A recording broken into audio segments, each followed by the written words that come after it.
Ce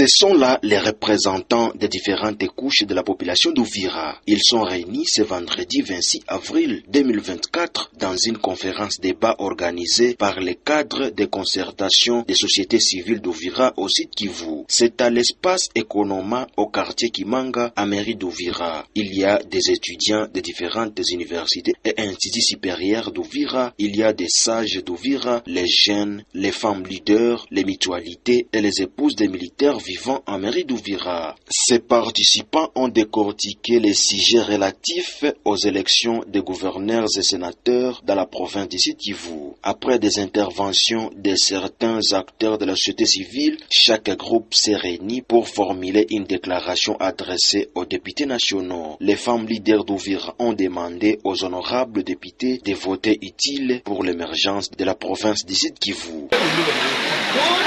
Nous demandons à nos honorables députés de voter utile pour l'émergence de notre cher et bon province du Sud Kivu.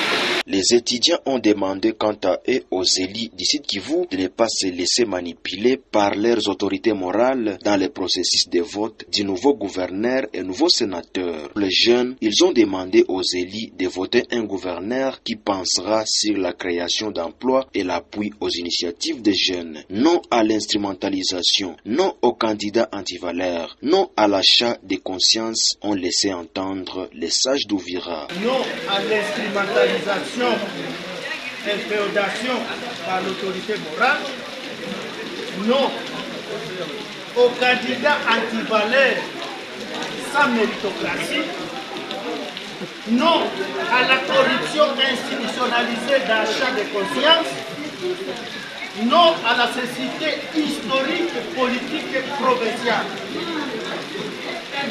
Outrepasser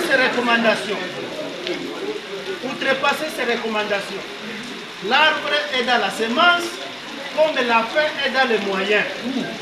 Que l'on ne récolte que ce que l'on a semé. Merci beaucoup. Bon entendeur. François Igilima, membre du cadre de concertation de la société civile, a résumé l'essentiel de cette activité. Aujourd'hui, le cadre de concertation de la société civile vient d'organiser une conférence débat avec la population de Vira autour de valeurs à plébisciter pour les élections de gouverneurs et sénateurs qui se tiennent pour ce lundi. C'est l'autorité morale que nous appelons population qui venait de mettre SV au regard de la traversée difficile qu'elle a connue pendant plus de 20 ans. Et parmi les vœux ici, nous citons que la population a décidé à ce qu'il y ait résilience des dictats des autorités morales et que lors de ces élections, qui est le vote utile et honnête de nos députés que nous avons élus pour représenter les intérêts de cette même population. C'est dans ce sens que plus de 100 personnes que vous avez vues invitées ici venaient de mettre à travers différentes couches. Ici, je cite le sage, je parle des femmes militaires, je parle de structure de la société civile et je parle donc des différentes souches qui venaient de mettre le vœu de voir les gouverneurs, comme le sénateur, être acceptés au regard de ses droits comme les autres plutocrates que la province connaît aujourd'hui. Désormais, certaines demandes ont été adressées aux députés de faire une résilience, une coupure directe des dictats des autorités morales au profit de la valeur citoyenne ancrée dans la personne candidate qui a toutes les qualités, n'est-ce pas, d'apporter l'émergence de cette province.